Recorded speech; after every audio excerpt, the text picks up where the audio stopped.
الحمد لله نحمده ونستعينه ونستغفره ونؤمن به ونتوكل عليه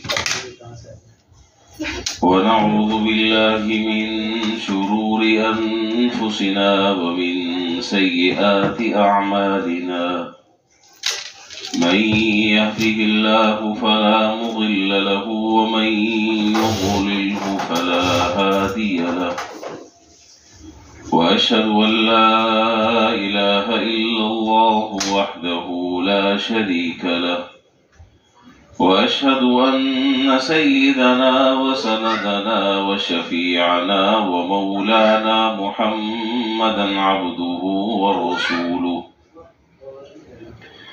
صلى الله تعالى عليه وعلى آله وأصحابه وبارك وسلم تسليما كثيرا كثيرا.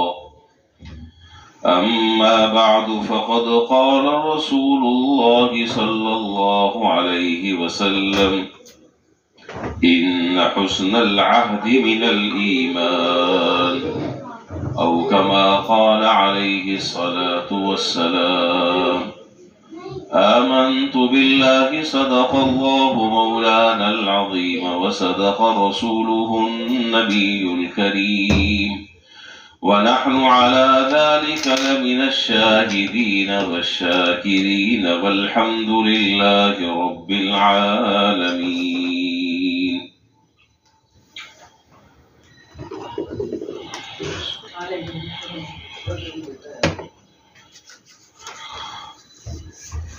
بزرگان محترم و برادران عزیز،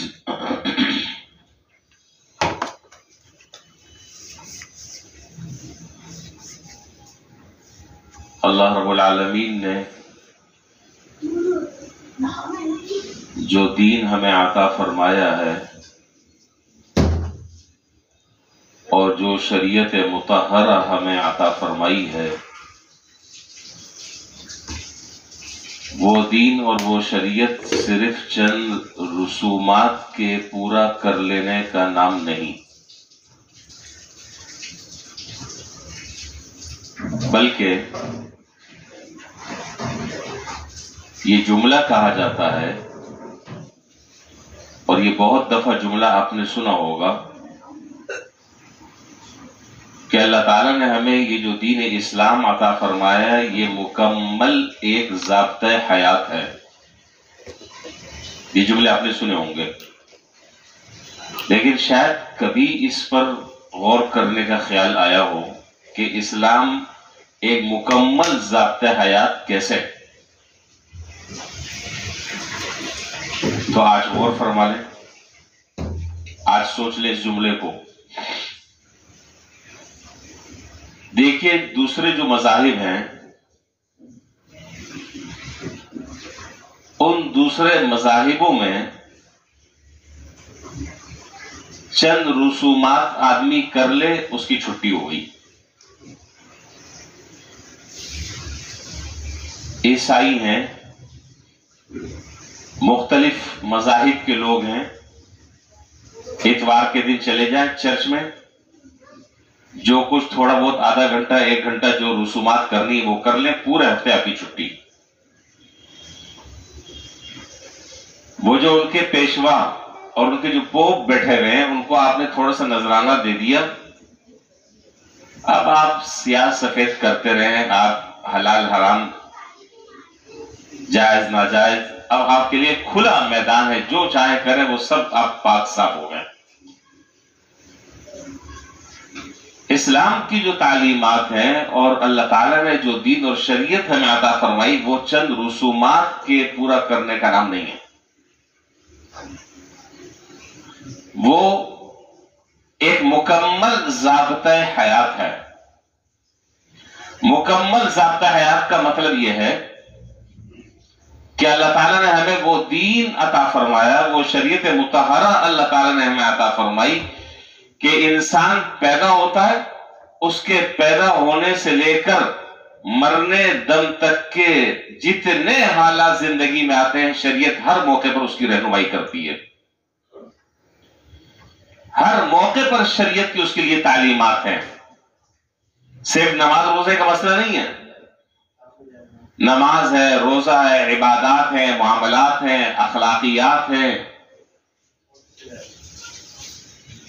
میراث ہے، وصیت ہے، طلاق ہے، نکاح ہے، شادی بیاہ ہے، خوشی غمی ہے، کسی کو لینا دینا ہے۔ کون سا زندگی میں کیے جانے والا کام ایسا ہے کہ جس میں شریعت ہماری رہنمائی نہ کرتی ہو؟ یہ اور بات ہے کہ ہم اس شریعت سے رہنمائی لیتے نہیں ہیں۔ کہیں رہنمائی نہ لینے کی وجہ اپنے قرب و جوار کے ماحول سے متاثر ہو کر مغلوب ہو جانا، اور کہیں اس کی تعلیمات سے اس کا اثر قبول نہ کرنے کی وجہ اپنے بڑوں کے نقش قدم پر چلنا، اپنے معاشرے اور اپنی سوسائٹی کی کچھ مجبوریاں ہیں جن کی وجہ سے میں ان چیزوں کو میں نہیں چھوڑ سکتا، اللہ اور اس کے رسول کا حکم چھوٹتا ہے تو چھوٹ جائے، لیکن مجھے ان چیزوں کی پاسداری اور ان چیزوں کو مجھے پورا کرنا ضروری ہے، ورنہ معاشرے میں میری ناک کٹ جائے گی۔ شریعت تو پراپر طریقے سے آپ کی رہنمائی کر رہی ہے، ہر موقع پر کر رہی ہے، ہر جگہ کر رہی ہے، کسی جگہ شریعت نے آپ کو تنہا نہیں چھوڑا، کسی جگہ شریعت نے آپ کو تنہا نہیں چھوڑا۔ کوئی ایک آپ مسئلہ بیان کر دیں، کوئی آپ ایک اپنی الجھن بیان کر دیں جس میں شریعت آپ کی رہنمائی نہ کرتی ہو۔ اللہ تعالیٰ ہمیں اس شریعت مطہرہ پر 100% چلنے کی توفیق عطا فرمائے، اور اس سے رہنمائی لینے کی اللہ تعالیٰ ہمیں توفیق عطا فرمائے۔ یہی ہمارے لیے دنیا اور آخرت میں کامیابی کی کلید اور نجات کا ذریعہ ہے۔ تو میں عرض کر رہا تھا کہ اللہ تعالیٰ نے ہمیں جن عبادات کے ادا کرنے کا حکم دیا، اور عبادات کو ہم ادا کرتے ہیں، حتی الامکان کرتے ہیں، دین سمجھ کر کرتے ہیں۔ میرا جملہ یہ ذرا سا یاد رکھیے گا، آگے مجھے اسی پر بات کرنی اور یہ جملہ میں بار بار کوٹ کروں گا، ذہن میں رہے گی جملہ۔ ہم نماز پڑھتے ہیں کیا سمجھ کر؟ دین سمجھ کر۔ روزہ رکھتے ہیں کیا سمجھ کر؟ دین کا حکم ہے اس پر۔ ہم قربانی کرتے دین سمجھ کر، اللہ کا حکم سمجھ کر ہم کرتے ہیں۔ زکوٰۃ دیتے دین سمجھ کر، حج کرتے دین سمجھ کر، عمرہ کرتے دین سمجھ کر۔ یہ جتنی میں نے آپ کو عبادتیں ابھی آپ کے سامنے میں نے گنوائی، ان سب کو ہم ادا کرتے ہیں دین سمجھ کر۔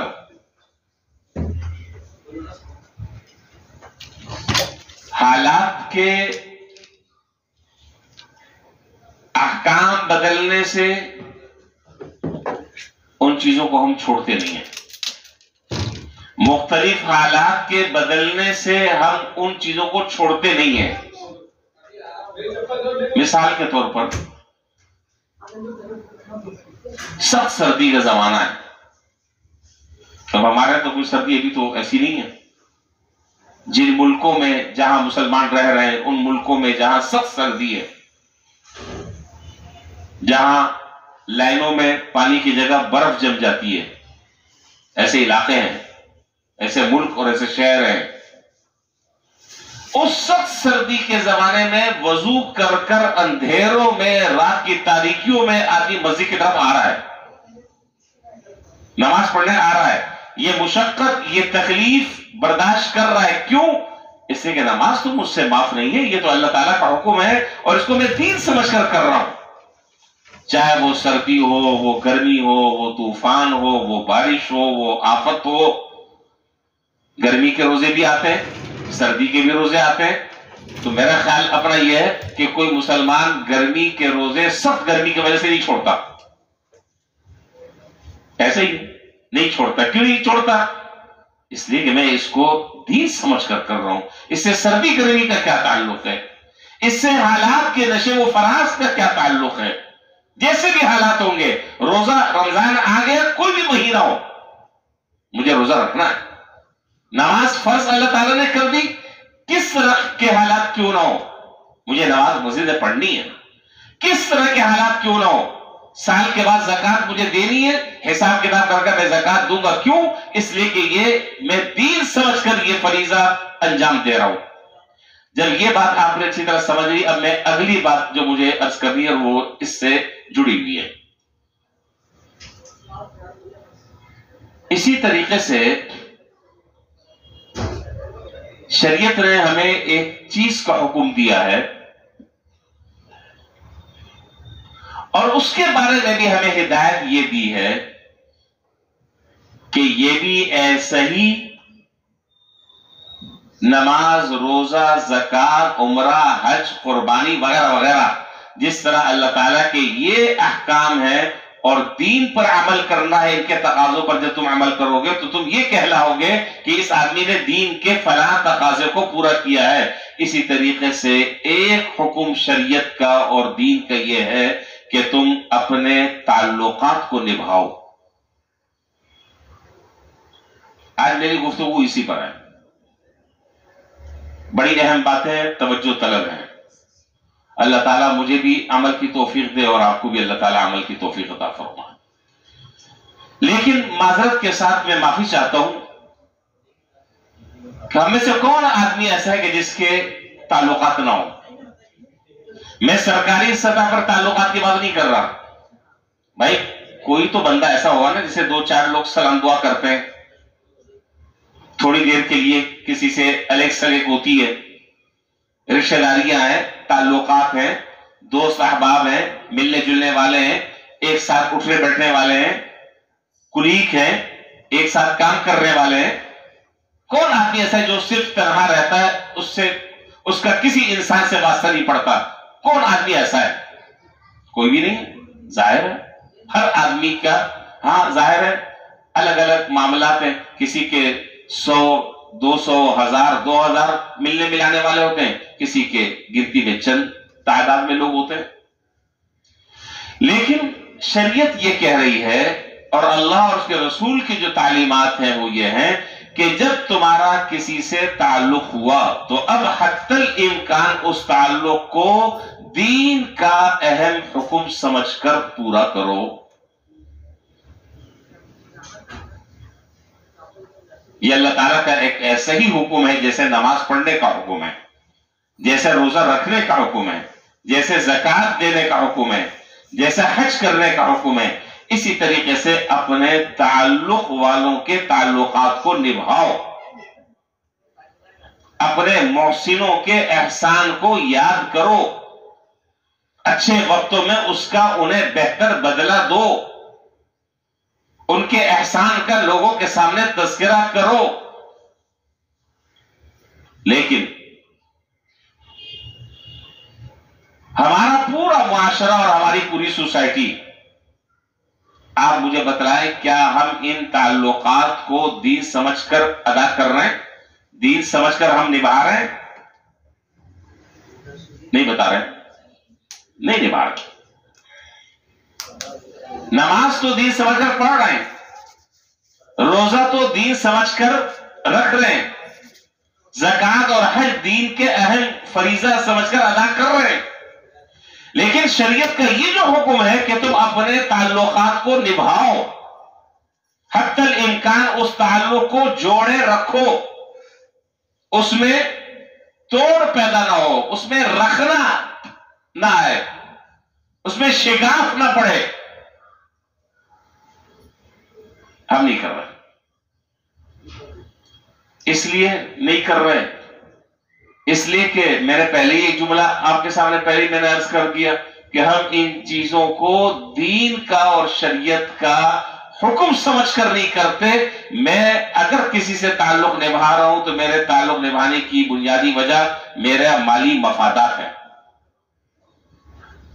جب تک کہ وہ مالی مفادات مجھے حاصل ہو رہے ہیں، میری بات بہت غور سے سمجھیں، جب تک کہ وہ مالی مفادات مجھے حاصل ہو رہے ہیں، جب تک کہ میری غرض دوسرے سے وابستہ ہے، اس وقت تک کہ سلام بھی ہے، اس وقت تک کہ دعا بھی ہے، اس وقت تک کہ ملنا ملانا بھی ہے، اور اس وقت تک کہ اچھے رواسم و تعلقات کو بحال رکھنا بھی ہے. اور جس دن ان تعلقات اور مفادات پر زد پڑ گئی